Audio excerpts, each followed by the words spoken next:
Yo, what's going on, man? Today is December. Today is January, January the 24th, 2021. It's your boy Chris, and this is the ChrisBeCappinn NBA show where I'm live on Twitter, also live on YouTube as well. Do me a favor as you guys join, as I always ask, hit the like button for me if you can. It helps out with the algorithm. It helps us, to get the video out to more people. So if you guys enjoy the videos, definitely, be sure to hit the like button for me if you can. Real quick, we'll start with a recap as we always do. Not a really good day yesterday. An assist away from it being a profitable day, but nonetheless, it wasn't. I went official on a couple different plays. I talked the play that I liked the most. I gave to you guys yesterday, which was the under in the Indiana Pacers in the Denver Nuggets game. That was the comfortable under there. Kind of flew under the total, and then I was also on the under in the Pelicans game against the Utah Jazz. Utah looked like they had never played a game of basketball together before yesterday. Gave up 153 points, and just regressed so much defensively, even from the beginning. It was actually pretty bad. They gave up, I want to say about 40 points per quarter outside of the first quarter, where they just gave up like 31. So that was a loser. And then I also had just a two-leg money line parlay, two-leg parlay, not a money line parlay. I took the Oklahoma City Thunder on the money line, and I parlayed that with Anthony Simons to go under his 4.5 assists. And what does Anthony Simons does?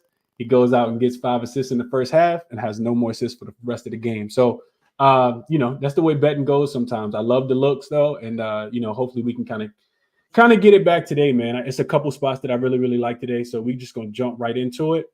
First game up. And shout out to everybody in the comments. I always forget about doing this. What's up, Natasha? He says, greetings, everyone. Kenneth, my guy. DJ Fitz, my guy. What up, DJ? He says, yo, Chris, the GOAT, Devin Booker, wanted me to pop in and say, sprinkle that triple-double tonight at plus 5,500. Okay. Tasha asking why the Heat 11-point favorites. I think the line moved, Tasha, because Terry Rozier did just get rolled in. He's going to make his Heat debut tonight. Could definitely help. I see the total going up just a little bit as well. We'll talk about that game. What's up, young Harlow? He says he cashed that Herb Jones look yesterday. Over 2.5 rebounds, was early. What's up to my guy, Justin? Chris Wood. He says, let's have a great day. That's the energy that we need, Chris. We need that energy. DT says probably because the Rozier trade. Yeah, that's what I'm thinking as well. Tasha says she thinks the Grizzlies will cover. We'll talk about that. I am going to check into that, Justin. It's actually on the top of my to-do list. Actually going to come out with a separate service for people. But we'll talk a little bit about that. Maybe I'll talk a little bit about it. Just got to find some time to get it done. Maybe tonight. It's always so much going on, man. But we'll see. We'll see. Jerry likes the Wizards plus 11. We'll talk about that game in a second. What's up, Jamie? What's up, D-Gent? Let's get to it, man. Let's get to it for today. Like I said, we got a lot of games to get to, so let's jump right into them. So first game up, we got the Wizards and we got the Timberwolves. This game will be played in D.C. I really wanted to go to this game. Just from a scheduling standpoint, I can't make it to D.C. tonight, but would have been real nice to go to this game because I think the Timberwolves come here. I talked about this yesterday. I think the Timberwolves come in here and they blow the doors off the Washington Wizards. Take whatever it is that you like, but I'm looking into the narrative. And I talked about this yesterday. The Timberwolves lost. They were called out after that loss as well by Coach Finch for their poor defense versus the Charlotte Hornets on Tuesday when they lost that game outright as 15.5-point favorites. Spot for them. None of the other stuff really matters to me. It's the first game of a 4-game road trip, first leg of a back-to-back game as well. For the Wizards, it's also a third straight home game, first leg of a back-to-back. They got Utah tomorrow. 4 straight losses for them. And this team has just continued to regress. I think it's so many different ways to play this game. I just look at, Coach Finch, he called those boys out. They gave up 125 points and called their defensive performance disgusting. Said the team lacked maturity, called them immature. And the thing that I took away from that is two things I took away from it. First and foremost, they owned it, right? I think whenever you're getting called out, it's easy to, try to be, a little defensive. But when your coach calls you out and you own it, and Cat and Anthony Edwards, they both took ownership of their poor defensive effort, right? You hear Anthony Edwards say, he was trying to get Cat 100. So for him, kind of take ownership of that. Also, if anybody got a chance to listen to to Anthony, and Karl Anthony Towns also owned it as well. He said, our defense got to be better, and I think that we see that, man. This is a top tier defensive team, and after giving up 125 points to the Charlotte Hornets, I absolutely think they come in here and lock this team up today. But the other part of that was, for anybody who got a chance to listen to the soundbite from Anthony Edwards, about 2 minutes long. He did kind of allude to they had like a little meeting after that game. So I think we see it early. I think we see it often. I honestly think that you could just play this game. I think it's like 10 plays in this game. And I only played one so far, but I'm probably going. I just want to the injury report wise, we do got Mike Conley who got downgraded to questionable, and I think that they're a much better offense with Conley, especially when you think about Rudy Gobert. What do the Wizards give up points? In the paint. Where does Minnesota like to attack? In the paint. So Anthony Edwards to go out here and score 30, 35 points, especially after only having 2 at halftime, even though he had 11 assists.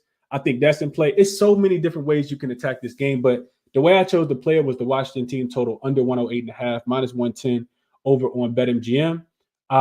Couple different points outside of what I've talked about already. The Wizards, they're averaging just 111 points per game in the last 10.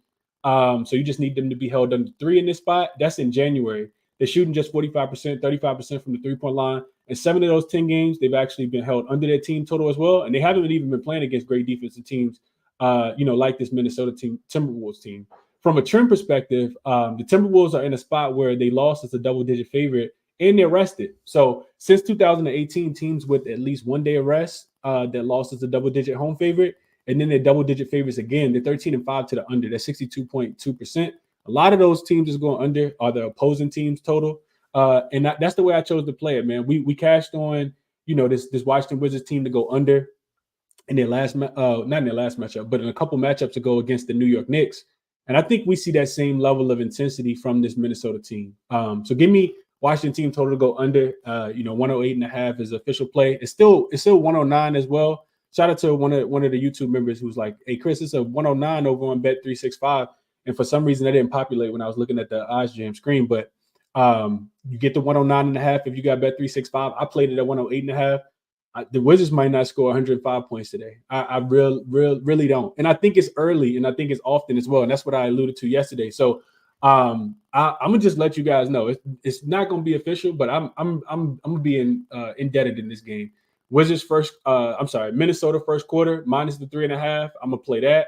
I'm playing the first half minus the 6.5 because you go back and just kind of look at the Wizards. They've been really, really playing terrible in the first quarter specifically. And not just in the first quarter of like the last 10 games, but in the first quarter of home games. Like they for some reason, they just always find themselves down by margin at the end of the first quarter. So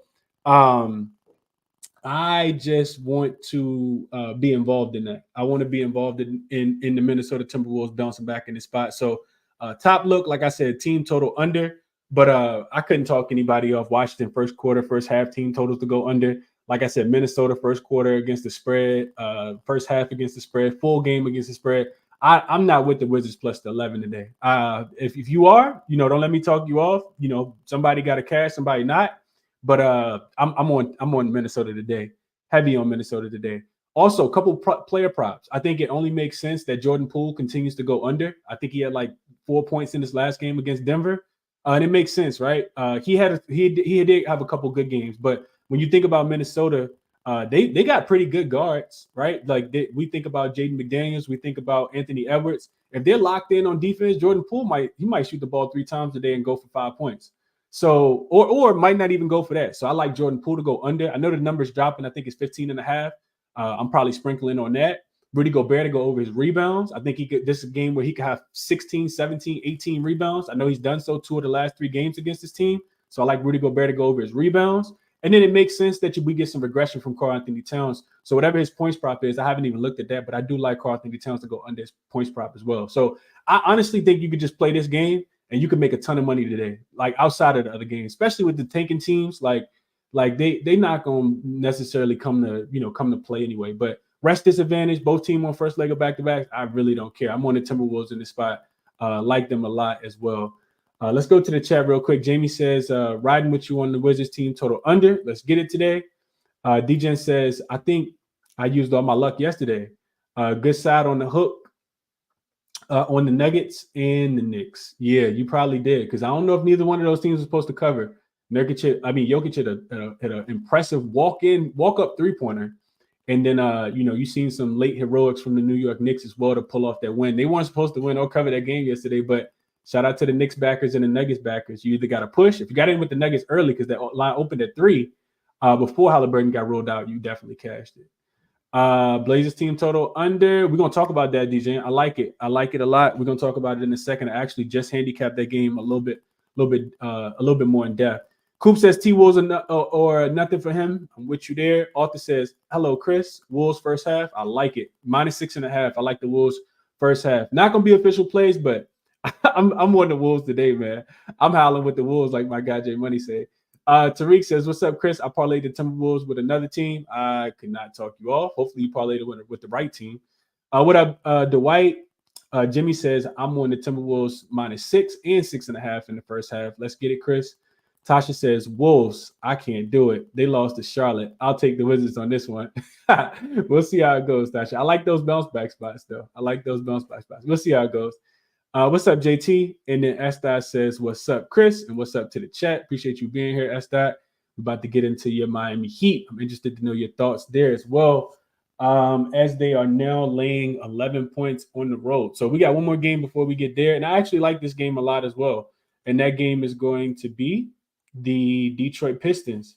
They will be home favorites today. And let me just update this banner. This total for the Heat game with the addition of Terry Rozier has moved a lot. So, Timberwolves. Team total under for the Washington Wizards. I like Timberwolves early, first quarter spread, first half spread. Like I said, Rudy Gobert to go over his rebounds, Jordan Poole to go under his points. All those good things, man. I just don't see how they're going to score the ball. They're not in a great matchup on paper at all. And I think we see a fired up Timberwolves team today. We'll see how it goes, though. Next game up, we got Hornets, we got Pistons. This game we played in Detroit. Spread kind of moving left and right. It opened at 2.5. And then injury report wise, I think that's important to note. So Charlotte's going to be, a little shorthanded today, especially with Terry Rozier not being, on the team anymore. I think Cody Martin is also listed as questionable. I haven't seen whether he's going to play. Also, Nick Richards also listed as questionable. For Detroit, they were supposed to get Cade back. It actually got tweeted yesterday that he was going to make his return. I was actually looking into this game last night, thinking that Cade, I didn't know that Cade was going to, come back to when I was looking at the game last night. Handicapping this game, I'm almost falling asleep. And I'm thinking to myself, like, this is a really good Detroit spot. I think first thing that jumps out to me is that for Charlotte, I want to fade them off, the 3-point win against the Minnesota Timberwolves as 14-point dogs. Typically, when you get like one of those big wins, you typically come back down to earth in the next game. It's also a 5th game in 8 nights for Charlotte. Y'all know I'm never backing that team. But I'm not rushing to the window to lay my money on the Detroit Pistons. I mean, god awful they've been really god awful on the defensive end recently, right? We've seen teams just kind of cruise over whatever their team total is, but they are kind of teetering on a win. And I want to kind of fade Charlotte. Detroit 7-4 against the spread this month, although they are just 1-10 straight up. So that's where I kind of get some hesitation. Detroit also they've been favored 3 times this season. They lost every single game outright when they were a favorite, and they lost every single game straight up as well. So not a team you necessarily going to make a lot of money with. Remember Utah coming in there, and Detroit ended up laying points because it was the second leg of a back-to-back. After that, I think they were playing the Toronto Raptors the night before. So not a profitable proposition, but I do think that it's a pretty good spot for Detroit to be able to get it done. If I'm playing Detroit, I'm definitely not laying points with them. I'm probably just going to take them on the money line. But I want to see what happens with Cade. I think we got to wait on that news with Cade. If it comes down and Cade's not there, I think it's better, right? We know Star comes back. Typically, you want to fade the team at least for one game as everybody kind of gets reacclimated and readjusted to their spot. So LaMelo, let's go to the total real quick. So total in this one opened at 235, and money's coming in all the way down to 231.5 here. I agree with the movement, man. Like I'm not into, taking totals under when when one of the teams has a really, really bad defensive rating. But I was looking at this game from a cleaning the glass perspective. And both of these teams are really poor offensively. These are not 2 good offensive teams. You also got, while Detroit plays, they've been playing a little bit faster. Charlotte's not going to want to run with this team. Charlotte doesn't play fast. I think missing Terry Rozier, that's 23 points per game and 6.5 assists you're going to be missing on the roster. Last 4 meetings have actually gone under as well. Detroit 3-0 to the under in all those games that they were favored so far this season. And then from a trends perspective, teams who won their last game as a double-digit dog and had to overcome at least a 17-point deficit, because the Charlotte Hornets really came from behind in that game. They were down by 17. Those teams are actually 22, 13, and 3 to the under. That's 62.9%. And that goes all the way back to 1995. Since 2020, road dogs that previously won as a double-digit dog, they're 31 and 16 to the under as well. That's 66%. So I agree with the money coming in on the under. I think, looking at Charlotte games, they don't score a lot of points. And whenever we have two pretty poor teams, we typically don't see a lot of points. Those games typically go under. When you think back to San Antonio, who just played against Charlotte, that game went under. I think both of those games went under in the last 2 weeks. Like I said, when these two teams play each other, they typically go under. So I do like the under. I know you lost a little bit of value, but if K gets ruled in, I don't like Detroit as much, but I still would probably get there on the under. It'd probably be a smaller play, but I just don't see either one of these teams being able to score that many points. So those are my thoughts there. Let's see what you guys are saying about this game. Let's head over to the chat. Let's see. Estai says no play on the Heat tonight. Just going to enjoy and take notes. I couldn't talk you off of that, Estai. Your boy's been looking bad, and y'all in a great bounce back spot tonight, but I don't know if it's necessarily, what y'all have in Boston tomorrow. I don't know if it's necessarily the greatest thing. Let's see. Estai says Pistons triple unit play. Wow. Justin likes Brandon Miller over 17.5 points. I was thinking about this, Justin. I was really thinking about Brandon Miller a lot. I think I kind of want to fade Brandon Miller just because he played so well in that last game, and I watched him. He was super excited. They interviewed him after the game. The only reason I couldn't get there with fading him is because if he doesn't score and Miles Bridges doesn't score, who is going to score? Bryce McGowan's? Black Slinky Black or Black Slinky or whatever his name. I couldn't quite get there. So I think his points are set pretty appropriately. And if you think Charlotte going to score, I couldn't talk you off of backing Brandon Miller today. Coop says, for the first time all season, I would lay points with the Pistons. Yeah, I saw a couple interesting trends that I didn't mention that said that, pretty much the trend says something like, if a team has a record as poor as Detroit this late into the season and they're favorites, they're like 8-0 straight up every single time they've played so far. Justin, he likes the Pistons. He says he was 2.5 when he bet them. Tasha says team total over 116.5 for Detroit. She said they've been on it lately. What else we got? Coop says if Miles Bridges has a good game, I wouldn't be surprised. It's his hometown. Oh, I forgot about this angle. That's a great angle, Coop. I remember him playing them well. I forgot he was from Detroit. And he's gonna get ample amount of usage. And where do the Detroit Pistons give up points? They typically give up points to the points in the. I mean, they give up points everywhere, but this makes a lot of sense to me. Real quick, let me look at this, man. This is why we do the show. I appreciate this look, Coop. I'm probably not gonna get there, but yeah, I mean, he missed all of last season, of course, because he was suspended. But Miles Bridges has his last 4 games versus Detroit, 29 points, 25 points, 19 points, 27 points. Increased usage with no Rozier, I will only be looking towards the over. What's his points, Coop? What is his points for today? I'm going to write that one down, put it on the short list. I'm probably not going to get there with any player props in this game, but Miles Bridges sounds like it makes a lot of sense, especially with the hometown narrative. And I remember him having those good games too. I definitely remember him having those good games. So I like that. Will says, what up, though, Chris? I'm on Bridges over 24.5 points. So here's the line, 24.5. Over 24.5 here. He says, first game back home in almost 2 years. He's had 20 or more shot attempts last 3 or 4 games. No Rozier means more usage, 23, 25, 28 points last 3 games. So you had already did the work. Will, I just had to go down and look a little bit deeper at the next question. Good work there, Will. I think that cashed it tonight. Quiet Money Will says, what up, though, Chris? Damn it, man. This Detroit spot is crazy. My handicap says Detroit, but I can't talk myself into it. We forgot. This is Detroit. We cashed with San Antonio. I know I cashed with San Antonio a couple weeks ago when they were playing Charlotte. Or were they playing Detroit? They might have been playing Detroit. One of these two bad teams. Sometimes you just gotta roll with the one you like the most, man. You gotta roll. They're due for a win. I don't know when they're gonna win again, but they're due for a win Big Marv's like during double-double. No way I could talk you off that. I know those odds probably are crazy.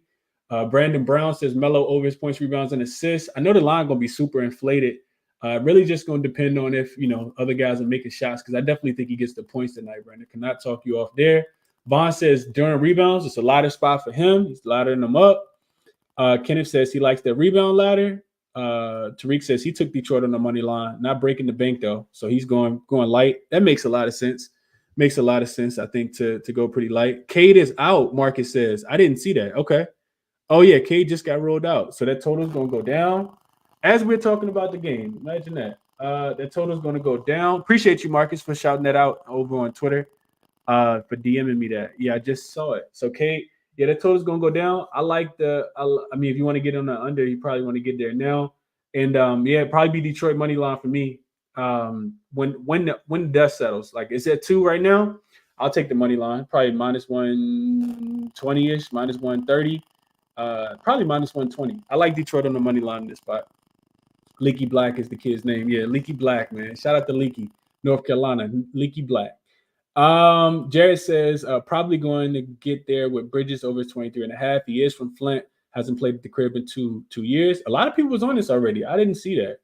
That is a cool name. Shout out to Eric Collins, the announcer for the Charlotte Hornets. He does all the games with Steph and Seth, dad, Del Curry. This dude off the chain. I love, if I'm watching any games on League Pass, I'm automatically going to, if it's a Charlotte game, I'm going to their commentary. It sounds like you at the bar with 2 of your uncles when you listen to them call the game, man. It's amazing. They're my favorite 2 commentators, and I love watching Charlotte play. 2 Millie likes LaMelo over his points, rebounds, and assists. Daniel says Detroit to the moon, huh? Absolutely not to the moon. I don't think anybody, putting any significant, units on Detroit, but I do like Detroit a lot. Dante says he likes Detroit with Cade out as well. All right, let's keep going. We got a few more games. We got a lot more games to get into. Let's go to Grizzlies and the Heat. Game will be played in Miami, so of course you got for Miami, you got the Kyle Lowry trade, so they'll be without him. But you do get Terry Rozier, another, like I talked about, 23-point scorer, 6.5 assist type guy. Of course, he didn't get a lot of practice time with him. Arrived on the, got off the plane yesterday. Says he's super excited to be there in his go time. Looking at this Memphis team, they are, extremely shorthanded as they've been. Santi Aldama also listed out in this game to add to that list of injuries.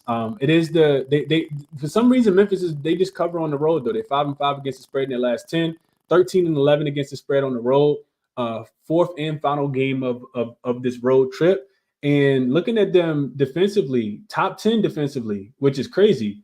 28th offensively, so they're not scoring a lot of points. We see them just win outright as a 7.5-point dog against the Toronto Raptors a couple nights ago. So they're rested in this spot. For Miami, 8-12 against the spread at home. First leg of a back-to-back. They got the Celtics tomorrow. This team has been the worst offensive rated team over the last 5 games. The 5th best defensive team, though. So that's how they've been kind of, staying in games. This is the third 3 straight losses for them and non-coverage. We were on them in a couple of those spots as we get news about Cody Martin and Nick Richards being available to play. And of course, Cade Cunningham being ruled out. So going back to the Heat, 3 straight losses and non-covers for them. This team has really looked like a shell of themselves, and it's been offensively. I think, no Jaime Jaquez Jr., and then you get Jimmy Butler back. I think it's really thrown the offense off. They've gone under in 6 straight games, 9-2 to the under in the month of January overall.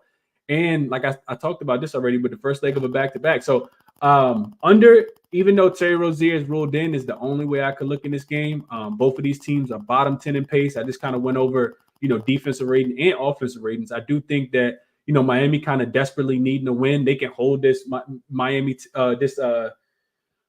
can hold this Memphis team under. I really wanted to get there with Jared Jackson Jr. to go under. This dude's been playing really, really good basketball as of late.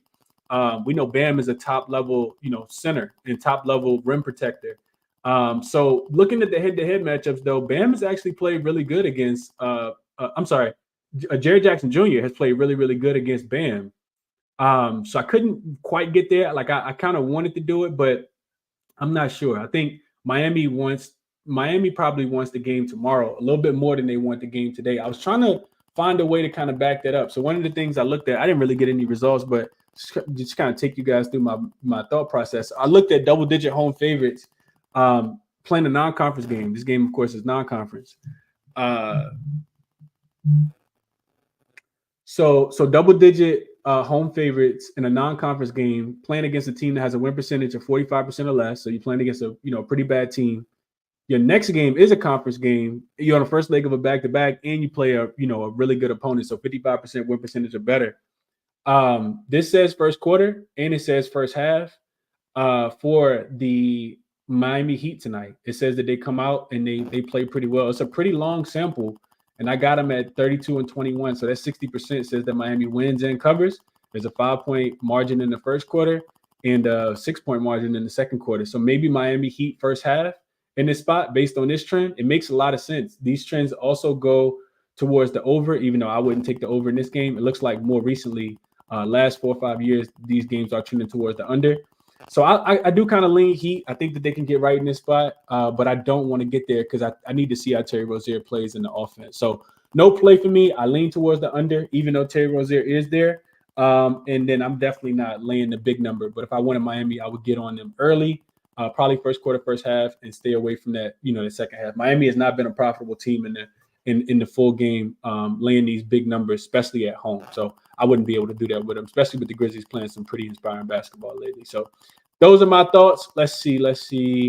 Taylor says they need to get that guy on ESPN full time. That's a fact, man. That's a fact. Eric Collins, you know what I'm talking about, Taylor. He needs a ESPN job, bro. He would be crazy on ESPN. Coop says, surprised the Heat didn't save Rozier for tomorrow's game versus the Celtics.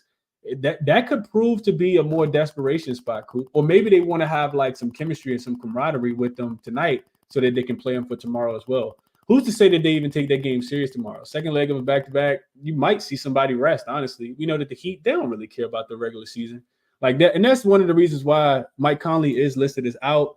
Some breaking news there. I don't even think Underdog tweeted that yet. There it goes. Underdog just tweeted it. So Mike Conley's ruled out. I don't like I like the under a lot more because I do think that the Timberwolves offense is going to struggle a little bit more without him being there and being that facilitator. I know Kyle Anderson assist cash last game at 4. I couldn't talk anybody off looking at him again. Slow-mo. Let's see. Yeah, that's an interesting comment though, Coop. I wouldn't say I'm too surprised. Call me Aries says he's late. No problem, my brother. Appreciate you tapping in. Same thing with EQ. Estai says Rozier may still sit out. He's just available. That's true. Y'all should be able to win the game without him. I like that. I like this point though, Estai. SK says, what's up, Chris? He says, great analysis on New York fourth quarter. Did you get there at end of third? I didn't.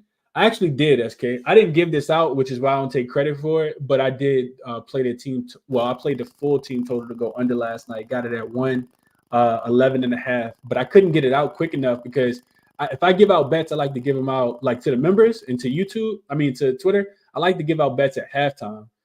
That way you guys got enough time to like digest the content and figure out whether you want to play it or not.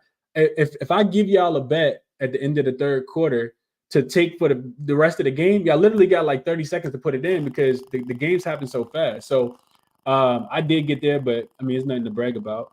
Jarrell says, liking the under, Chris, first team to 110 wins. I don't even think one of these teams get to 110, Jarrell, if I'm being honest with you.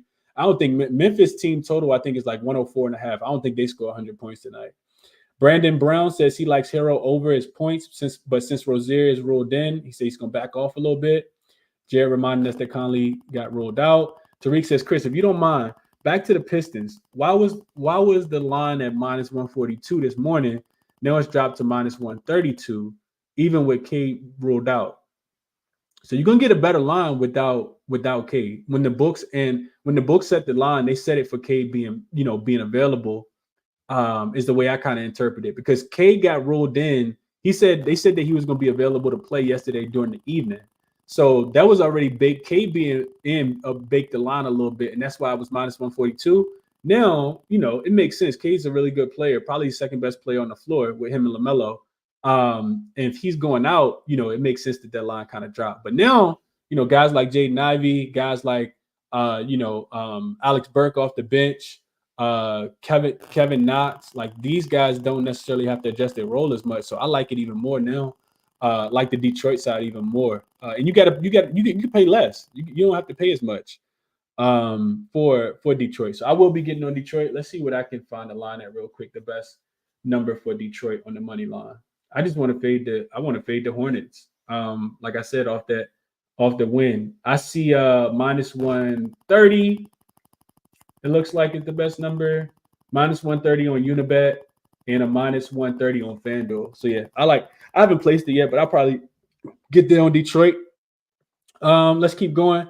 Young Harlow says, "Hey, bro, don't know if you got some time tomorrow or even this week. Can you get another early morning show? It's hard for me sometimes to watch as I'm from Scotland. Only if you have time, that'd be great. Thanks, bro. Hey, appreciate you for tapping in from Scotland, Young Harlow. I had no idea you was watching from or listening from Scotland, bro. Appreciate you for tapping in all the way from Scotland, man. I'll potentially do some early morning shows. Hit the like button for me. All I ask is that people hit the like button. If you hit the like button, it helps the algorithm, so the shows get out to more people. So the more you guys support, the more content I'll put out. Shadow says, "Hey Chris, sorry I'm late. Do you think the Wolves blow out the Timberwolves? You told you Blazers keep it close last night. Yeah, Shadow. I talked about it. You can go back and listen to the analysis, but yeah, I'm on the Timberwolves. Like the Timberwolves a lot today. All right, let's get back to the game. So next game up, we got Blazers, we got Rockets, right? So this game will be played this line actually opened at 9.5 in favor of the Rockets. It went all the way up to, I want to say it went all the way up to 10, and then it went to touched 11, and now it's back down to 10.5 and some 10s out there as well. And the total keeps dropping, I think for good reason. Initially, I looked at the total. I'm not big on taking totals under 221, especially not on the front side of the All-Star break. But this one kind of made a lot of sense the more I kind of looked into it. So spot-wise, Portland is really bad, of course, right? 11-13 against the spread on the road. It's second leg of a back-to-back, third game in 4 nights, fourth game in 6 nights, and it's a fifth game in 8 nights for them. Typically a spot I like to fade teams in. Also, they fought really, really hard in that last game. I don't know if people watched that game last night. They literally should have won the game. Especially when I think it was Anthony Simons who hit the walk-up three-pointer to put them up by 3 with less than a minute left. Coach Chauncey Billups picks up 2 technical fouls. They hit both. Well, SGA actually missed the first free throw, and then Jalen Williams gamed them at the end. So they came out and did, kind of like what I would imagine that it was difficult to understand before the game, but I mean, that's what you kind of expect. When you lose by 62, you got to come out and at least cover the spread, if not win the game in the next one, no matter what the next spread is. So Portland, I think it's going back to a fade spot for them. I know that they'll be frustrated off that loss last night. I just don't think that they're going to be able to carry that same energy that they had last night into that game. Now, will they be fired up and motivated and, probably pissed off a little bit based on how that game ended? I think so. But Houston is not OKC as far as play style. Houston plays a lot slower. They play a lot more methodical. And Houston can actually rebound the basketball. If OKC got a knock, they can't rebound the basketball. If it's anything that Portland can do, is that they can rebound the basketball. They're a top 5 rebounding team in the league. So looking at Portland, last 9 games, they're 1-8 against the spread on the road. Looking at this Houston team, they've not been great, right? So I'm like, man, 10 seems like a lot to lay with Houston. That's what I'm thinking to myself. But then when I go and I look at it a little bit deeper, this team is 7. They're 10-2 straight up, 9-2-1 against the spread in home games. Because we know if you back them, you want to back them at home only. In home games where they're playing a team that has a 45% win percentage or less, and we know Houston has a lot less win percentage than that. Their win percentage is a lot smaller. They're actually winning those games by an average of 13 points. They're 9-2-1 against the spread in those home games. I think they just play, against a really good competition as far as like who they've had to play against recently. Houston has not had to play against a bottom feeder in quite a while, and they will get a bottom feeder tonight in Portland.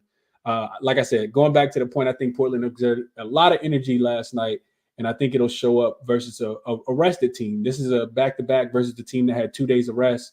Also, before those 2 days of rest, we've got to remember, a couple of those guys sit out in that spot as well. Even though Jabari did pop up on the injury report just now, he looked like he's going to be listed as questionable for this game. Even though he was supposed to play, and I think he did go through shoot around. So this is a game where, for those reasons, you kind of want to wait. Jabari Smith, ankle, now listed questionable 26 minutes ago. Jayshawn Tate, wrist, now listed questionable. I mean, Houston, they when you're down bodies, you don't necessarily want to take teams to cover spreads, but team total under. I think the number was 104.5. I think Portland could struggle to get there. They only average like 109 points. And for people who don't know, they're the worst offense in the league. So Houston playing really, really slow. I like Portland team total to go under 104.5 today. I know that number is super low. Probably not going to get there, but it's a very, very strong lean. Let's see what you guys are thinking in this game. Probably nothing. Let's see. Taylor says, curious to see if Chris is on the Cavs today. Been wanting to take the 6.5. Yeah, I think that's the next game up, Taylor. So we'll touch on that in a second. Brian says, appreciate you, young Harlow, as well. Brian says, late to the show. I watched that game. Looks like they gave everything. What do you think about Portland King? I think you mean Portland Blazers total to go under. Oh, Portland and Houston to go under. I would look at. I think Portland struggles to score today. I really, really do. But I want those guys in, right? Jabari Smith Jr., one of the better post defenders in the league, whether people know it or not. This dude can really lock up. Same thing for Tari Eason, Jayshawn Tate, all of those guys. I think Houston gets it done today. I'm not sure if they cover. I do think the numbers are a tad bit inflated, which is why I don't necessarily like the spread. But I think, if you're playing this one, you want to look towards Houston, go under their team total. Let's see. One more comment real quick before we keep it going. Tariq says Houston was on the second leg of my parlay with the Timberwolves. The Jets was okay this morning. The juice, I think he says means the juice was okay this morning. Yeah, that should be a pretty good parlay. I'll give you guys a money line parlay at the end of the show as well. It's one that I haven't placed yet. If I take money line parlays, I always wait until the last second for the first game to start because I hate when people get ruled out. It changes everything. Let's see. Scotty says Jabari Walker over his 7.5 rebounds. He's starting now. In last 6 games, he has a total of 13, 8, 6, 12, 7, and 13. Okay. Jarrell says he likes the under in this game as well. Yeah, I like it. Tariq says Houston was on the second leg of his parlay with the Timberwolves. Yeah, I saw that. And Shadow says he's asking about Sengun points. He is usually very aggressive at home. Yeah, we know one thing about about if Udoka is serious about this game, Portland gives up their top 5 in points allowed in the paint. Right, teams typically just drive downhill. They get downhill and they kind of slow them down. So with the energy that they exerted last night, I'm pretty sure traveling from OKC to Houston, they probably didn't get to the hotel till probably 1-2 o'clock this morning. They should be tired in this spot. Also, looking at I remember this off the top of my head, but I didn't write it down. In the back-to-backs for the Blazers this season, I want to say they're like 6-1 to the under as well. So it should be, like I said, a slow-paced game. Sengun should absolutely eat. And if those guys are listed out, Shadow, yeah, it should definitely be a big game for Sengun. I could not talk you off. Sengun point props probably going to be inflated at some point because he's playing so good right now. But it's an advantageous matchup for him tonight for sure, especially being more rested. So let's keep going. Next game up, we got Cavs and we got Bucks. Bucks are laying 7 points as a home favorite tonight against the visiting Cleveland Cavaliers. Total in this game listed at 237.5. So come up a little bit from 236.5. Spread kind of been moving, man. It actually opened at 6.5. It went to 7. Come back down to 6.5. People not really knowing what to do with this game. And I'm gonna keep it honest with you guys. I don't know what to do with this game either. I'm never really someone to play against the team that fired their coach. We know that Adrian Griffin got up out of there, and we could all kind of see it coming. The writing was on the wall for him, even though they had a good record. We've been talking about how bad their defense was for a long time. Apparently lost the locker room, yada, yada, yada. Anyway, these two teams just played less than a week ago. I think it was on the 14th. And we were on the Cavs in that spot. Remember, 3.5 plus 3.5. I made the play official on the show, went and bet it real quick. Soon as Giannis got ruled out, even though I already liked it anyway. And now this line is strong in favor of the Bucks. The Cavs are rested, but they don't have the rest advantage in this spot. And the Cavs are the better team, in my estimation. I just don't want to get on the Cavs today. We've been cashing with the Cavs. I think it's been, 3 straight games we've been on the Cavs. They've been cashing us out. But in this spot specifically, I don't like that angle with what's his name getting fired and them moving on from him. The other thing I don't like is that Tristan Thompson just got suspended for using something he wasn't supposed to use. You also got Karis LeVert still listed as questionable. I think the better player in this game, and y'all probably gonna think I'm crazy. I think the best player in this game is the under. I just think about Cleveland. They're the best defensive team over the last 7 games. I'm sorry, over the last 10 games, over the last 5 games. That's how they've been winning games, right? I gave you guys a stat the other day that said that in the 11 games, well, now 12 games, in the 12 games that the Cleveland Cavaliers have played without Darius Garland and without Evan Mobley, their opponent's team totals are 10-2 to the under. So that's almost like OG Anunoby going to the Knicks. We've been, kind of riding that wave as well. So I think that their defense still shows up, but I think the Bucks play more inspired basketball. And I don't think it's necessarily going to be a fast-paced game. I like the under in this game. I didn't play it, but that would be my top look. I just want to stay off the side. If I had to make a play, I think I would lean Cavs plus the points.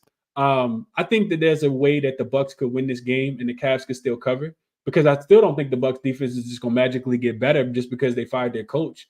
I mean, those guards still traffic cones. It's not going to make them play. Maybe it inspires them to play a little bit better and a little bit harder on the defensive end, but you're going to have to show me before I take it. So I lean Cavs plus the 6.5. Didn't quite get there. I just find it so interesting, and it doesn't happen often. I wanted to give you guys this trend. I don't even know if I wrote it down, but I looked at teams that had won 8 straight games in a row, or 7 games or more in a row, and then they're road dogs. Well, how is it that you win 7 games in a row, and then you catching 7 points on the road, and you playing against a team that's 1-9 against the spread in their last 10 games? To me, it's super indicative. Maybe we know that the market has been, a little inflated on the Bucks all season. So if you've been fading them, you've been making money. The Cavs have been, pretty good on the road, at home. Like I said, I think that the record was 12-3 straight up in those. I'm sorry, not 12-3. Double whatever the number was. It was like 85% of the games that they played so far without Evan Mobley and Darius Garland, they actually won outright. Whether they were dogs or not. So I do lean Cavs plus the 6.5. I think the Bucks could win the game. It could be a close one. And then I also would lean towards the under in this game. And those would be my top looks. Let me see what you guys are on. I didn't play any player props, but I still be looking at Donovan Mitchell to go crazy. Especially if I think the Bucks are going to play more inspiring basketball. Donovan Mitchell, I can't remember how many points he had, but he absolutely cooked them in that last game. And he played limited minutes because, remember, they jumped out like 22-2 or 16-2 and never really looked back. That was one of the easiest cashes we had in a really long time. Let's see what you guys are looking at here. Burns says Bucks should cover. So he thinks the Bucks cover today. JT likes Jarrett Allen under 11.5 rebounds. Tariq says we all have something in common, passing on the Bucks. I would agree. Tasha says she likes the under as well. What up, Great White? Coop says, I have a lot of thoughts on this game. Main thing is the new coach bounce is a real thing. Don't trust the Bucks laying 7. Bucks first quarter and Bucks first half feels like the play. Yeah, I could see that, Coop. I could definitely see, getting to the window early with them in this spot. Yeah, it makes sense. I'm not fading. These are two teams I don't want to fade based on the spot that they're in, though, which is why I'm off. Tasha says maybe Cavs first half, so she's thinking the opposite. Coop said, this man Tristan can't stop cheating, man. Oh, man, if you get it, you get it. That's a funny one, Coop. Said my man can't stop cheating. Great White said Cavs plus 7 looks too easy. It does. The line makers don't set these lines like this for a reason, man. So maybe a live betting spot. EQ says it's just that. They've been failing to cover. Now they get a new coach, new day. This is a game for them to show it. Yeah. It's a peak motivation spot. Giannis taking some criticism. Damian Lillard taking a lot of criticism. So maybe they turn up in this spot. Brian says, whoever wins tonight, take the other team on Friday. Cavs versus Milwaukee. Is that the normal look? I think it depends on how it goes, Brian. But this sentiment is probably right, though. It's probably right. We'll see how the game goes. Cavs, eventually you gotta drop one, right? You're gonna lose eventually. You're not gonna finish the season. But I'm not getting in front of them. I'm not catching that falling night, especially with a defense like the Bucks got. Like I said, you might get a little more inspired effort, but you still gonna guard to the best of your capabilities. So we'll see. Doc, I don't think is active tonight, DJ. I don't think he's gonna be coaching, even though he did get the job. LA Mackin likes Milwaukee as a double result, so for them to be winning at halftime in full game, minus 130 there for him. All right, let's keep going. Next game up, we got Thunder and Spurs. Not a game I feel too inclined to bet, honestly. I look at the Spurs team, And so Thunder and Spurs. So let's just get to the spot. So this line, San Antonio will be home dogs today. This is a nationally televised game, starting at 9:40. Excuse me. Opened at 7.5 in favor of OKC. It is up to 8. Total did move up from 241 to 242. For OKC, I was kind of waiting because we know that they can, don't necessarily got to give out the injury report super early. As far as the second leg of a back-to-back, I didn't see anybody pop up. I'll tell you guys why. So I'm never in the business of laying about 8 points with road favors on the second leg of a back-to-back, especially when they had to exert so much energy to win that game last night. You could say Thunder kind of teetering on a loss. I don't think that they're going to lose the game, though, just because, the Spurs are the Spurs, and they're super soft, and I don't even think they're trying to win. They're trying to figure it out. Whereas OKC, they've kind of figured it out already. But this is what I don't like about the Spurs. Trey Jones actually listed as questionable with an ankle sprain. Since he got inserted back into the lineup, they've actually been. That's when they really started, hooping and started covering. This team has covered a bunch of games in a row as well. I think they're 8-2 against the spread in their last 10. We know that they just covered against Philly the other day, even though Embiid went for 70. So while they are playing hard, I don't think that they necessarily, win the game. I think OKC could potentially cover the number, but I think it's about right. So I do lean towards the over a little bit more than I would play aside. San Antonio, 3 games over all in a row. First game back home off a 5-game road trip. And defensively, you look at OKC, this team typically goes over on the second leg of a back-to-back, especially coming off an under type game. So I think, they probably won't be as locked in on defense tonight. And we've seen them go over specifically in their road games as well. 3 of their, last 5 road games have actually gone up and over the total. So, and the totals are probably, around this range, 246, 240, 242. They've gone over those totals. So I kind of lean towards the over, but didn't quite get there with anything in this game either. Not a game that I really like a lot at all. Kyrie not going through pregame shoot around. Is that what BizX sent me? Let's see. Probably so. Did I miss anything? Let me go to the chat real quick. I'm not gonna waste your time. I don't really have a strong look on that game. Like I said, it'd be under or nothing for me. But yeah, that would be my only look. I'm not touching the side. So let's go to. Let me hit the update real quick. I want to make sure we get the injury news.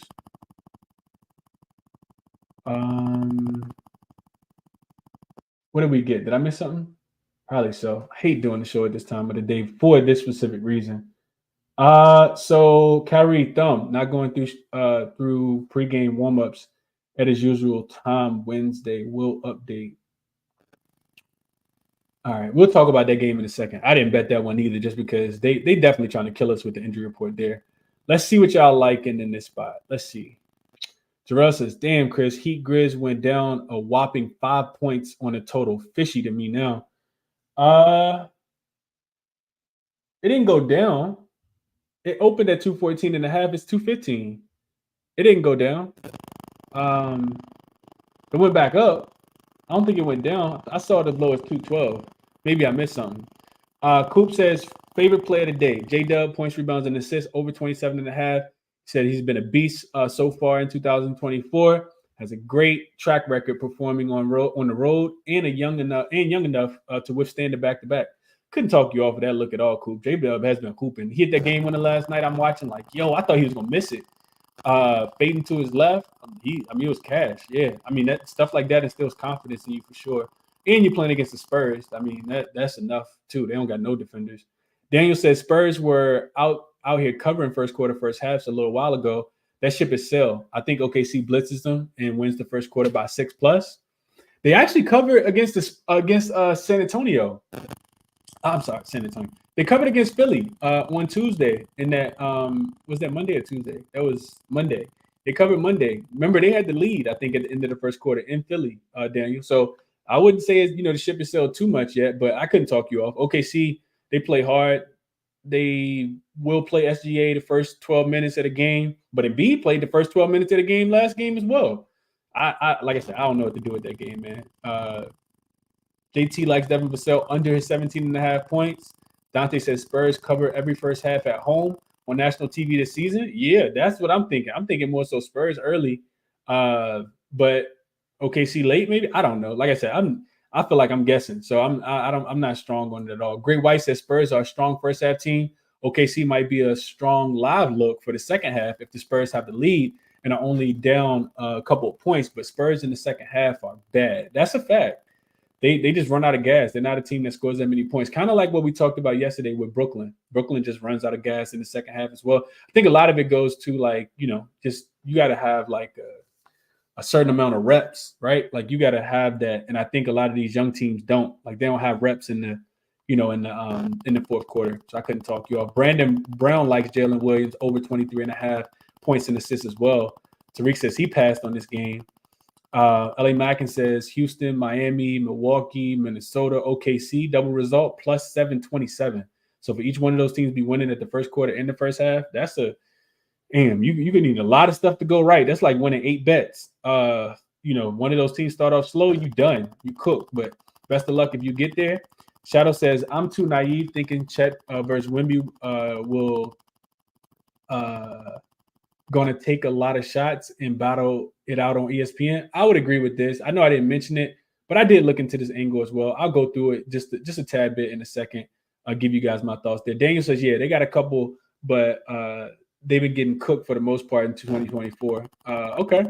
Yeah, I'm interested to know. There's no way I can query it, but what the Spurs ATS records are on nationally televised games. Like we see every time Wembanyama plays against like another superstar. I talked about it the other day. Didn't play it, but when he went against Embiid, when he goes against Jokic, when he went against Giannis, when he went against KD earlier and they beat Phoenix early in the season, he gets up for those matchups for sure. And I also saw San Antonio beat writers pushing the narrative that Steven Jackson was making his top centers list and left Wemby off, but did include Chet. So I'm not sure what the motivation is there. I think Wemby plays well, but like we always talk about, Wemby minutes been so limited. I'm not sure what's going to happen there. Brandon says he likes Wemby's points as well, and Chet. He thinks that they're going to battle for Rookie of the Year. Quad Money Will says he's loving Wemby for a double-double. Tariq says they locked that Suns game. Kyrie is possibly out. That makes a lot of sense. It's not locked everywhere, just on FanDuel, Tariq. You just know there's a lot of books that you can still get to. Futon Best says Wizards money line. They won the last few meetings plus money spot for them. They are, I think, 7-2. But yeah, best of luck if you betting on the Wizards money line today. We on total opposite sides, Futon Best, but sometimes nobody knows what's going to happen. I think those teams that had Bradley Beal versus the Timberwolves team that they had some of those guys, but that Wizards team from last season and 2 years ago was 10 times better than this Wizards team. But if you're just riding that trend, best of luck to you, my brother. Jared says, I talked about it yesterday. This is the look ahead for Chet. I'm on Chet double-double at plus 230.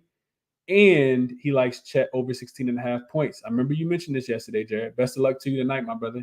2 more games to get to real quick. First one is the Suns and the Mavs. So line actually moving down to 2.5, or I think going up to 2.5 now, because this line opened at 1.5 when I looked at it last night. It went up to 3. Now you see the money coming back in on, it looks like it coming back in on Phoenix with the breaking news about Kyrie not going through shoot around, which I think is more so, I'm not sure what it is, honestly. Like, just let us know. And y'all know when I see this on the injury report and it's, key caliber player, I'm more so looking to kind of stay off the game. Now, I'll tell you guys this. From a situational standpoint, I don't necessarily like Phoenix in this spot. The reason why is because Phoenix has played, this will be their 3rd game in 4 nights. And they've had to battle in some of these games. If you've been watching Phoenix, you know that they had to come from behind to beat the Chicago Bulls the other day on the Kevin Durant double pump, bucket to win the game. And then, of course, they beat Sacramento, came from behind in a historic win against them the other night as well. And they had to really play hard. I know they ended up covering that 5-point spread against Indiana, but Indiana pushed them to the brink in that game as well. So I don't think that this is necessarily the greatest spot. To me, it feels like Phoenix is going to run out of gas eventually. I know that they're hot right now. They beat New Orleans, And the Mavs have not been playing their best basketball. They lost to Boston, even after having 4 days off. They lost to the Lakers, but they're much more rested in this game. To me, it feels like if you like the Suns, you probably want to get in early with them, just in case they do potentially run out of gas in this spot. We got to remember, a lot of those superstars on this team, they're old. Devin Booker, I mean, he's still, kind of he's in his prime, but KD, who they've been relying on heavily, KD is cooking right now. Could not talk anybody off. Probably gonna get, Derrick Jones Jr. today, and can't nobody really guard KD if he's cooking. But to me, it feels a little bit too easy to take Phoenix in this spot, and it could just be that easy. So I'm off this game specifically. I do love the revenge angle for Phoenix in this spot. That's the last thing I'll say real quick. I do love the revenge angle for Phoenix. Phoenix got absolutely cooked. Remember, they were, I think, with 3-point favorites, 4-point favorites in that Christmas Day game, and Luka came in and put his feet on the couch, like he always does when he goes to Phoenix. So if you're Phoenix, you kind of got to be motivated in this spot specifically. So there's some reason to back Phoenix, but I didn't get to anything. I would really love to know who's going to play in the game, though. I think Dallas defense has been pretty bad recently. Looking at the total specifically, Dallas defense has been pretty bad recently. And Phoenix, I know everybody thinks that they're not playing a lot of defense, but Phoenix has actually been going under. They for whatever reason, they come out, they score a bunch of points in the first quarter, in the first half, and then their pace kind of slows down. They start picking it up a little bit more on the defensive end. I think both teams do. So this is a game that, 240 and a half. If this touches 245, 250 around halftime, I'll be taking a live under, but I think it could go over the 240 without hitting the live total, if you guys know what I mean. So Dallas Mavericks, over the course of the last 3 years, when they're home dogs against a team that has a winning record, and it's a short line, like between three, either them laying three or catching three, they're 47, 18, and 1 to the under. That's 72.3% to the under. So I'll be looking towards the under. Just don't want to get there too super early in this game. It'll be a live betting spot for me. I do lean Suns, but like I said, it's not the greatest spot. Third game in 4 nights, and they've had to come from behind a couple different times to win those games. Also, Mavs, they do for a win eventually, right? You off 2 straight losses, super rested. Like, they had 4 days of rest before they lost to Boston the other day. So super duper rested versus unrested. So it's a difficult game, man. Best of luck if you guys are playing it. Let's go to the comment section, then we'll get to the Hawks and the Warriors game. Let's see. EQ said game of the night. Tariq says he likes the Mavs game over. So some difference in opinions there. Jamie says he took the Suns -2 early. He likes the revenge spot. Luka gave him 50 in their full strength. I'll tell you guys this. If you don't necessarily want to play the spread or the side, you can always just look towards Luka to go over his points. Whenever he's playing against the Phoenix Suns, it's like a bull that sees red. This dude absolutely loves cooking the Suns. They have nobody that can guard him. Everybody send a quick prayer to Josh Okogie, because that's probably who they're trying to put on, who they're going to try to put on him. But he lives to play against the Suns. And off 2 losses, I'd be looking at Luka as well. But Jamie says he's on the Suns in this spot. Brian says he likes Kevin Durant assists over 4.5. The Mavericks over 61.5 in the first half is what he played. He says he agrees that the Suns are lucky to squeeze out those last 2 wins in those spots. Brian says, give me Luka over his points. I just kind of mentioned this. He said, I just want to know what the Suns did to him, because he plays like a madman against them. And this is what I was saying as well. JT likes Nurkic under his 11.5 rebounds. Tasha says she likes the over 241 in this spot. So some conflicting trends, I think. Don't really seem like a lot of people back in Dallas, but it seems like a lot of people like the over a little bit more. Great White says, Brandon, Luka just really dislikes Booker. And that's a fact. We've seen the memes of, him holding his son, Devin Booker. He cooks Devin Booker every time. And then one more comment real quick. Well, 2 more. I like this one from the Breeze too. Daniel says, I know KD been hitting threes lately, but I'm fading him tonight. Under 2.5 is -105. Only went over 2 of his last 10 versus Dallas going back to 2018. Okay. The B says Luka 30 and D Book 30 is +200. I could not talk you off of that. This could be a shootout. Absolutely be a shootout. So taking both of those guys to get 30, especially if Devin Booker is going to look like he has been looking. Yeah, definitely. All right. So Let's see. Let's get back to the last game real quick. We got the Atlanta Hawks. They are getting 6.5 points in this. Well, 6 points now. Line actually dropped down. Total in this one is actually going up 235. Uh, and I'll be honest with you guys. I have absolutely nothing on this game. I just feel like, rest in peace to Golden State, the Golden State Warriors assistant coach, Coach Denny. But I just feel like that impact, like you can look at this game from so many different ways. Like I'm not sure what that's going to do for this team. Atlanta, Trae Young is out with the concussion. It is the fifth game in 8 nights for Atlanta. One of the reasons why I wanted to fade them against Sacramento in that last game. But we literally haven't seen the Warriors play basketball in 8 days. I have no idea. I know that they're going to do a tribute for him tonight. I know it's going to be very emotional for the team. And the Warriors weren't good before that happened. You got to remember the last time they played was MLK Day. So that was like last Monday. And they got smoked in that game. Gigi Jackson went crazy. I have no idea how this game's going to play out. So I looked into it, but there's nothing that tells me I want to be taking points with Atlanta. We know that they've been really, really bad against the spread, but they have covered a few more games on the road. It's also a first leg of a back-to-back. I think Golden State got Sacramento tomorrow. So not a spot that I'm going to be playing. I probably won't even watch this game. Maybe watch the tribute because it was pretty sad, that the coach went to cardiac arrest. So I'll definitely want to see that, but I'm not on this game. I'm not on any player props.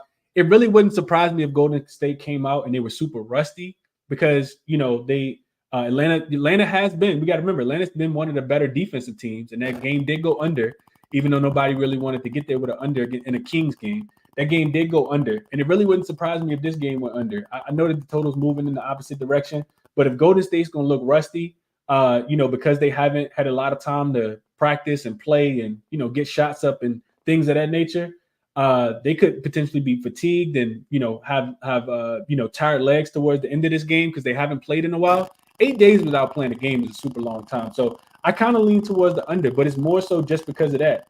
Atlanta playing, a slower pace as well more recently. So if I'm playing a game, I'm taking the under, but it's just a small lean for me. Nothing that I played officially. Let me see what you guys are on while I also get my guy Finesse up. Let's get Redemption up and Great White up as well so we can hear from them. And then I'll go over my full card real quick and just kind of let you guys know what I'm looking at for every single game. And then I'll kick it to my guys real quick. Let's see what you guys are seeing here. Going back to the last game, Mr. Nice Guy says this Sun team is so annoying. When everyone is backing them, they play bad, and when you don't expect it, Booker and KD goes hot.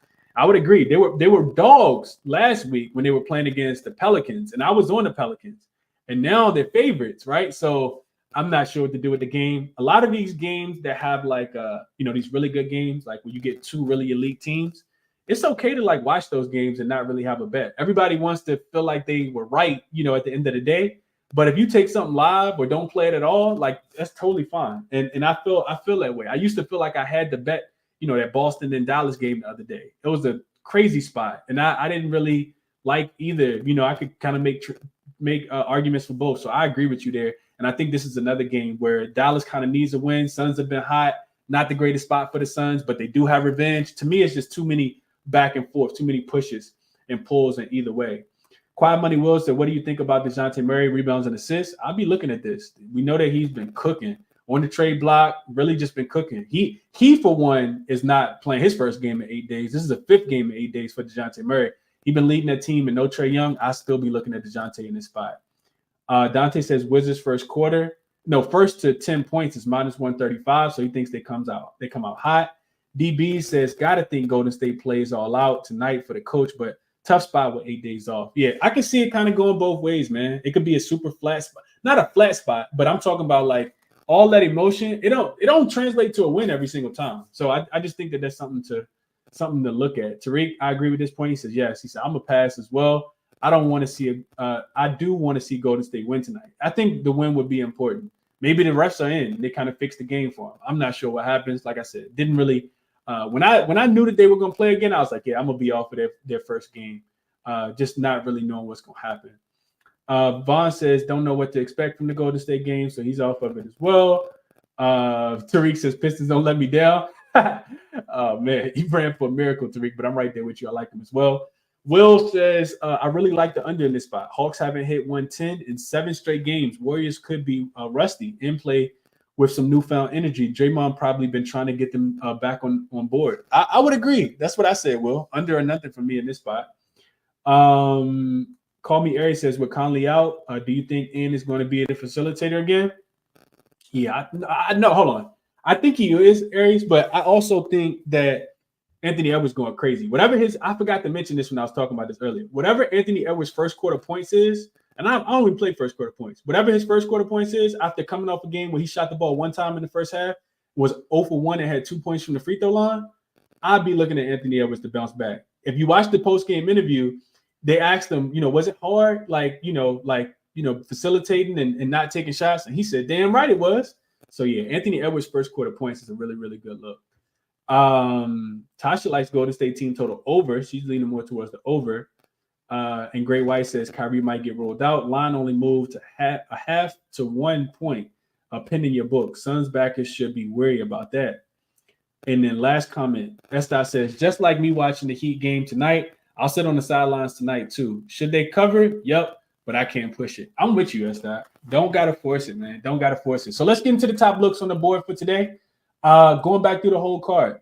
I told you guys, this Timberwolves and Wizards game, it's going to either make me or break me. I haven't put all the looks in yet, but there's only one way I'm looking, and it's looking towards the Timberwolves. Wizards team total under 108.5 is the only thing I officially locked in. I just think we see a great, motivated Timberwolves team based on how they lost that last game. But like I said, also top looks in the game. First quarter, first half against the spread, -3.5, minus the 6.5. The Wizards have been god awful in the first quarter over their last 10 games. They just lost the first quarter against Denver, and it's all about motivation, right? So Timberwolves first quarter, first half. Wizards team total under. Anthony Edwards over his points, over his first quarter points. Rudy Gobert over his rebounds. Jordan Poole under his points. It's so many different ways to attack this game, man. But I'll leave you guys with those. You pick whichever one it is that that's calling you the most. Hornets and Pistons. This line is now down to 2. Well, it's actually 2.5. I'm gonna be on Detroit in the money line. I haven't played it yet, haven't given it out, but I do think you want to face Charlotte off the 15.5 point win as a dog. And I love that Cade got rolled out as well. So give me Detroit in this game. Grizzlies and Heat. I'd only be taking the points with the Grizzlies. 11, a little too rich for my blood to be laying with the Heat. Also think the game goes under, but didn't play either. Blazers and Rockets. Like I said, top play in that game would be Blazers team total under. I know that the total is extremely low at like 104, 105, but I think the Rockets play slow enough to where they can hold the Blazers under that team total. Also lean towards the Rockets to be able to get it done and cover the full spread, but I'm definitely not playing that. I think the numbers are a tad bit too inflated. Cavs and Bucks. I'd be taking the points with the Cavs, understanding that the Bucks should play with some desperation in this spot and kind of trying to prove that it's not necessarily on them. Also lean towards the team total to go under. The full game to go under the 236.5. Cavs being a really good defensive team. Bucks also should want to play the best defensive game in this game tonight. So I know it's contrarian, but I lean towards the under. Thunder and Spurs, I would play the total to go over. Not touching the side in that game at all. And then Suns and Mavs, like I said, I got to wait until right before tip. And I know for sure who's playing. And then I kind of lean Suns, definitely lean towards the under. But like I said, there'll be a live betting spot. Hawks and Warriors, I have nothing for you guys. But do lean under 234. 235 now. I do think that could be a tire leg spot. So those are the top looks for me. Let's get to would love to interview. Tony says, Chris, would love to interview you, my man. Shoot me a DM on Twitter, Tony, at ChrisBeCappinn, 2 P's, 2 N's. We can set something up. Let me know what you want to talk about. Tasha says Timberwolves going to break you. We'll see how it goes, Tasha. We shall see. And then Jamal says Durham, Wemby, and Gobert double tonight is what he likes. I couldn't talk you off. I think all of those guys are in a really good spot, Jamal. So we'll see how it goes. Let's go to Twitter. My guy Finesse is in the building. I know I was talking for a super long time. Appreciate you waiting for me, Finesse. What's going on, my brother? Talk to me. What's up, bro? How you doing? I'm good, man. I'm good. How are you? Good, bro. Coming off a very shitty day, so I went out to the house, hold myself to a high standard So, What's that? Desperate to bounce back. So, yeah, we're gonna try to do that. First of all, friends don't let friends bet the Pistons, bro. Like, what the fuck?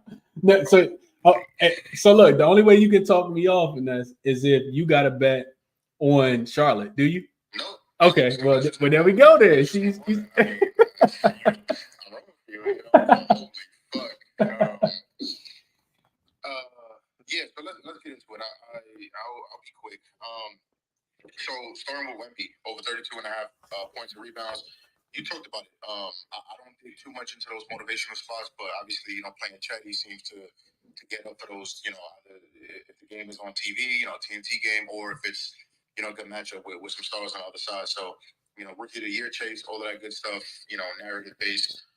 Besides that, I think it's a really good matchup. Pop talked, right around 2 weeks ago or something like that about, listen, the minutes restriction is going to be, a couple of weeks. I think he said, it was like a week and a half, 2 weeks, it's directly what he said right around that time. So, they didn't play yesterday, don't play tomorrow. I'm hoping this is a decent spot for him to get, even a touch more minutes. His minutes are up a little bit. He went from 24 to 26, and now he's playing, 27 to 29. So, I'm hoping that we kind of break through a little bit. Maybe he gets 30, hopefully, but I think it's a good matchup too. I wanted Trey Jones to play. It doesn't look like he's going to play, but I still love the matchup. So if he's getting the minutes, even with the low minutes, usage rate is insane, over 32% over the last 10 games. Hit rates are pretty good. So yeah, really like Wemby. I think he can absolutely go off. Even if it is, it's about limited minutes. Thunder, also on the Thunder Spurs game, I got a little Thunder SGP. So Shea, 4 assists. Jalen Williams, 12 plus points, and Thunder money line. I know Thunder on the back-to-back. They came off a tough game versus Portland. I took them double result as a part of a lay, and they actually showed in the second quarter. But I think it's just a spot where, they should win. That's very basic. Cappinn, it may sound dumb as fuck, but, coming off a game, a real kind of close game against a team that they should be dominating, I think they pick up the win even on the road. The rest of the stuff is explanatory. 4 plus assists for Shea. Amazing hit rate. Jalen Williams, I was thinking about taking the PA look that you were talking about earlier. Like I said, I just desperate for W, so just adding the 12 plus points in there. That's minus 135 on DK. Brandon Miller, Charlotte, over 23.5 PRA. I also took Brandon Miller for 25 plus points at plus 500. The kid's been absolutely fucking balling over the last couple of days. Obviously, no Rozier, which is going to open up a ton of usage, a ton of shots. Guys like Bridges and Melo are going to get theirs no matter what. But after them, there's really not a lot of, dependable scoring options. So he's been balling. Melo's back and back to doing Melo things. Melo's going to put his guys in position to be more successful. And, a younger guy like Miller, I think that's really good for him. He can kill you from 3.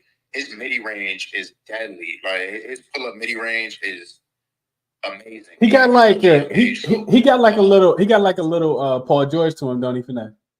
Yeah. I was watching a clip of it, and just from each elbow, extended elbow, the pull-up game is just insane. Whether that's pick and roll, whether he's creating for himself off the ISO, just a lead midi game, he can get to the cup too.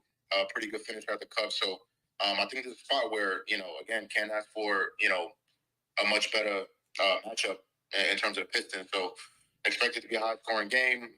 24 PRA seems low to me. Seems really low to me. So not matter his points, if you want to take 20 plus for some plus money, I don't mind that. So yeah, love Brandon Miller. Little big man lay I took too. Jalen Duren double paired with Rudy Gobert, 10 plus rebounds. That's minus 145 again, juicy, but I just want the W's right now. Jalen Duren, that's pretty obvious. Really, really good matchup for Charlotte. Centers have been absolutely destroying them. So yeah, I don't think the points should really be an issue. Nor should the rebounds. I think his regular rebound line is up to 12.5. Rudy Gobert, same kind of thing. Guys averaging close to 20 rebound chances a game. Probably the best matchup he can have against the Wizards. So pretty self-explanatory. Luka Doncic, over 17.5 rebounds and assists. I also sprinkled on a triple-double at plus 350. Another guy, absolutely fucking balling. I think he had 3 straight triple-doubles playing against the Suns. So, you talked about it, that extra motivation. Nobody to guard him. I think they know that too. So hopefully we see some doubles, some hard hedges. And he's been absolutely balling. He's averaging close to 35 potential assists and rebound chances combined. That is absolutely fucking ridiculous. So only needing to convert a little over half of those, which he does normally. No Kyrie, but I kind of like that. I kind of like no Kyrie, if that's the case for this line. So just a little sprinkle on a triple-double too. I don't know exactly how I'm going to play these yet. Obviously, everybody and their dog is on DeJounte Murray assist. I'm going to pair some, like I like LaMelo double-double, triple-double. I like DeJounte Murray double-double. Who was it I have on my list? And Luka triple-double, right? So those are the three guys that I'm trying to figure out what to pair, how to pair it. Do I round robin? What do I do? You know, all of that type of shit. So I'll figure those out. But especially DeJounte double-double and triple-double, really, really good odds on those. LaMelo triple-double, you know, and DeJounte double-double, he can do it both ways. We've seen him multiple times grab 10-plus boards.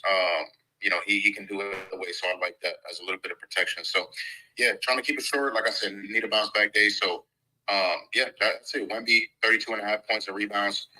Little Thunder, SGP, which is SGA 4 assists. Jalen Williams, 12-plus points and Thunder money line. Brandon Miller, 23.5 PRA and 25-plus points at plus 500. Jalen Duren, double-double paired with Rudy Gobert, 10 rebounds. And then Luka, man, 17.5 rebounds and assists, sprinkled a triple-double. And, yeah, that's all I got. So, yeah, hopefully we can bounce back. I think I was listening to a little bit at the end, and I really, really like the spots. Like the Thunder Spurs over, I'm really, really interested in. The trends back at 2. I was talking with my mans earlier who do some of the SDQL shit, and seems like a really good spot. But I don't know totals enough, and then I see it's like, you know, 241 or something like that. It seems really high, but high for a reason. So, yeah, it seems like a good night to make a shit ton of money. Good luck to everybody, and I appreciate you, Chris. Absolutely, bro. Appreciate you, Finesse. Excellent breakdowns as always. And, you know, what goes up must come down, and what goes down must come back. Well, it don't always got to come back up, but as long as we keep grinding, Finesse, we'll get it back for sure, bro. I know I went 1-2 yesterday, and, yeah, we just didn't have the greatest day. So, the bounce back coming. Love the spots from you, and love that you kind of emptied the clip. I mean, not that you got a whole lot of units out, but you got a lot of plays. So I think you're going to definitely have a profitable night, my brother. Appreciate you for sure, Finesse. Let's go Great White, then we'll go Redemption. What's up, Great White? Yo, what's going on, my brother? How you doing, man? Good, man. Good. Glad to be back on the show. So I'm gonna follow up from Finesse. Finesse gave out my favorite prop of the night. What is that? Brandon Miller over 23.5 PRA. So okay. I'll just follow up on what he said with the stats that I got. Brandon Miller's last 3 games, his PRA total was 35 versus the Spurs. He had 24 points alone in that game. Then versus the 76ers, he had 33 PRA. He scored 23 points alone in that game.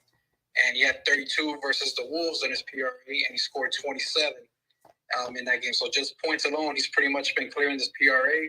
And those 3 games, he's been averaging at least 15. He's averaged 15 field goal attempts per those 3 games.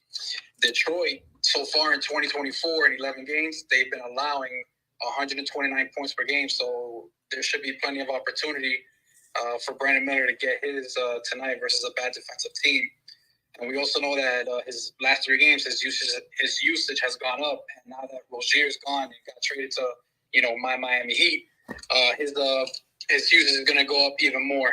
I'm going to give out one more. It's going to be, I got this in the morning. I don't know if the line is still where it's at or not, but it's Jared Allen over 10.5 rebounds. It was juiced in the morning at minus 150. Pretty much Jared Allen, his last 12 games, he's gone over this line every single game, including twice versus Milwaukee. So I know that theory, you know, when Brook Lopez, he's out there, he gets people out of the paint because he likes to shoot threes. It affects Jared Allen a little bit, but Jared Allen, he still manages to get down to the paint, get the rebounds. He hustles for rebounds, especially since Mobley's not there. So those are pretty much the 2. Those are my 2 props that I got on my VIP play that I wanted to share with you guys tonight. Okay. Hey, best of luck, Great White. I think the one thing that you said that kind of sticks out. Oh, the one thing I would add to the Jared Allen going over It's just that their defense has been so good, right? We know that the first part of rebounding is you got to actually make the opposing team miss a shot. And with the Cleveland defense being so good, that's why you've seen Jared Allen, be able to rebound the ball so well. And I mean, this is symbolic of like the Knicks too, right? The Knicks defense is so good that, Hartenstein rebounds is up to 11.5. So definitely some correlation there. Like the looks, Great White. Best of luck tonight, and I appreciate you sharing. And shout out to Finesse as well, man. Both of these guys actually, sell plays. Like they coming on and giving their full card, man. So I appreciate that from Finesse and Great White. Great White, you had something else? Yeah, I just wanted to add one more thing to everybody that's listening. Chris, he's been doing an amazing job with this for the past couple of years. So if you guys haven't yet, subscribe to his channel, give him a follow on his page, like all his content, because, just like Finesse and myself, we take time out of our day to do all the research that we do, and Chris, he's been doing more than all of us. So just make sure that you spread the love out, so we could keep all this momentum going. Appreciate that for sure, Great White. One thing I'll correct, you said I've been doing more work than y'all. I don't know if nobody out work Finesse, man. Finesse used to come in with a Bible on his plays, and he still do. I know he just give us the short version, so I wouldn't say Finesse, but Finesse work hard, man. I'm trying to do a better job myself, Finesse. Let's go Redemption. Redemption, what's going on, my brother? How you? Good. I'm good, man. I'm good, bro. How you doing today? I'm doing well. Trying to get some money, normal shit. I hear that. What you liking for today, my brother? First of all, like always, thanks for putting me on. Absolutely, bro. So Bridges. I gave out his ladder, 2.5 threes. I cast third quarter at 7. Absolutely, bro. Round of applause for you, bro. It was you, and it was, I don't even remember who the other dude was, but bro, not Bridges specifically. Yeah, somebody was on Cam Johnson. Nobody was on Cam Johnson and Mikal Bridges yesterday. They both cashed, bro. So shout out to y'all, man. What you liking today, bro?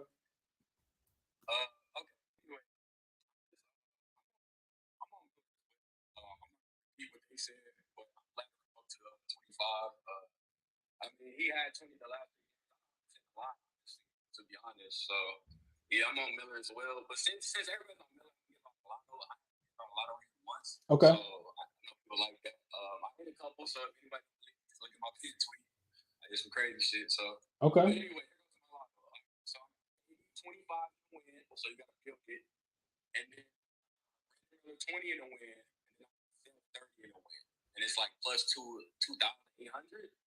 And I use my boost on it, so it's like 3,000. But like, so that's what I got the little lotto PPP.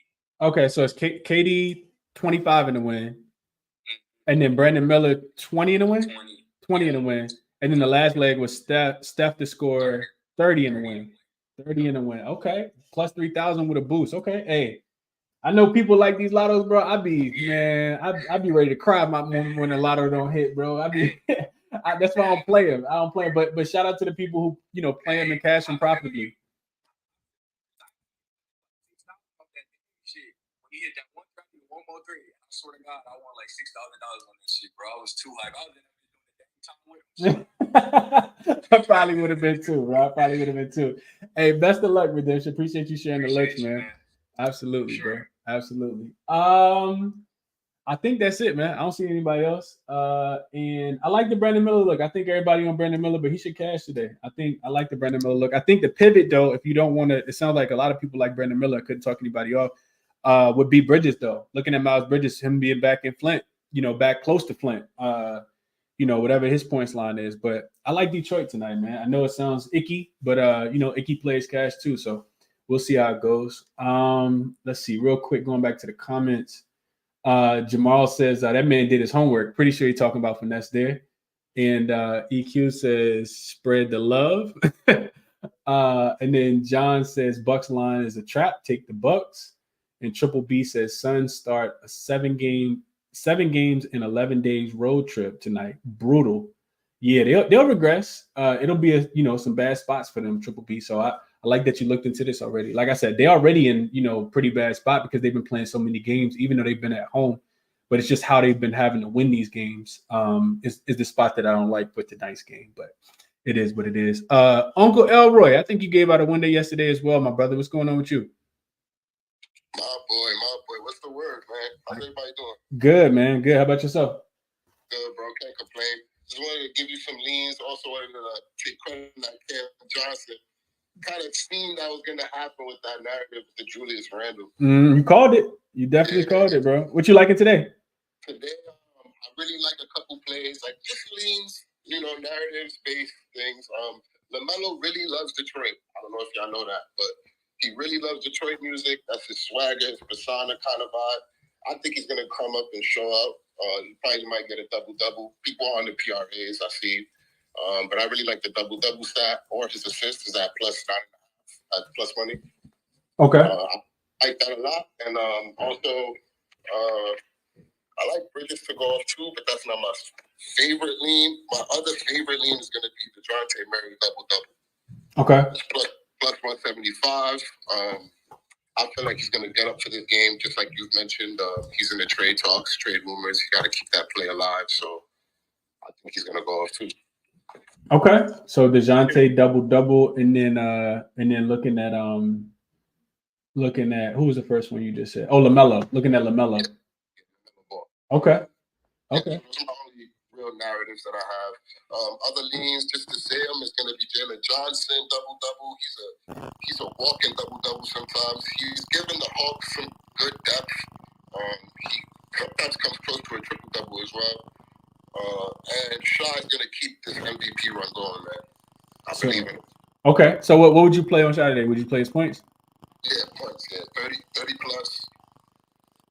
Okay, so 30 plus for shot tonight. That 32.5 is kind of too risky for me. He'd be under a 31, 28 sometimes. Could you do 30 in the win? I wonder what the odds on 30 in the win for shit is. It's going to be 35 because he's at 32. So sometimes I don't be even playing it if it's at 35. But he can't take the spotlight away from this rookie duo shit going on. that is a fact. I mean, he definitely got the capabilities of doing that for sure. Okay. All right. Hey, best. Go ahead. Best of luck. I wish you the best of luck too, bro. Absolutely.